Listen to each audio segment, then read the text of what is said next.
ভারতকে হারিয়ে জয়ের কাছাকাছি বাংলাদেশ ক্রিকেট বোর্ড বিসিবি। বুলবুল আহমেদের সঙ্গে দেখা করতে আইসিসির প্রতিনিধি দল এসেছে বাংলাদেশে।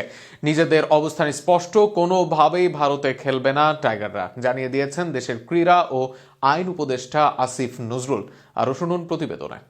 বাংলাদেশ ক্রিকেট বোর্ড বিসিবিতে চলছে নানা ব্যাপারে আলোচনা সমালোচনা, নানা গুঞ্জন। বিপিএল নিয়ে চলছে টানাপোড়েন এবং বোর্ড ডিরেক্টর এবং খেলোয়াড়দের মাঝে মনোমালিন্য। তবে তার আগেই ঘটেছে বড় এক ঘটনা, কেননা আইসিসির কাছে আবদার করেছিল বাংলাদেশ ক্রিকেট বোর্ড যে তারা ভারতে খেলতে চায় না।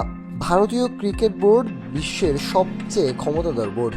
এমন একটা বোর্ডের বিরুদ্ধে অবস্থান নেওয়া বিসিবির জন্য মোটেই সহজ ব্যাপার নয়। তবে বাংলাদেশ সরকারের হস্তক্ষেপে করতে হয়েছে এমনটাই। তবে তার মাঝেই দেশে চলছে অন্য একটা বাহানা।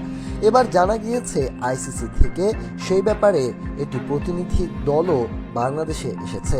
এ ব্যাপারে জানিয়েছেন বাংলাদেশের ক্রীড়া উপদেষ্টা আসিফ নজরুল।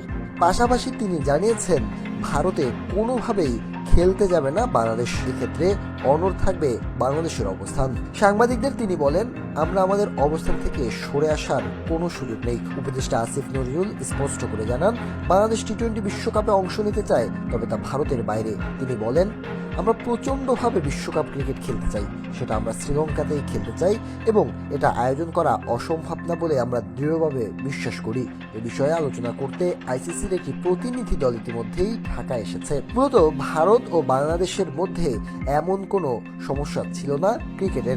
তবে সবচেয়ে বড় সমস্যার সৃষ্টি হয় যখন কলকাতা নাইট রাইডার্স 9.2 কোটি রুপিতে মুস্তাফিজুর রহমানকে কিনে এবং উগ্রবাদীদের কারণে তাকে ছাঁটাই করে দেয়। এরপরই জন আকাঙ্ক্ষা মেনে ভারতে না খেলার সিদ্ধান্ত নেয় বাংলাদেশ সরকার। পাশাপাশি তারা দেখায় যে নিরাপত্তার কারণ, আর নিজেদের সেই অবস্থানে এখনো অনড় রয়েছে টাইগাররা।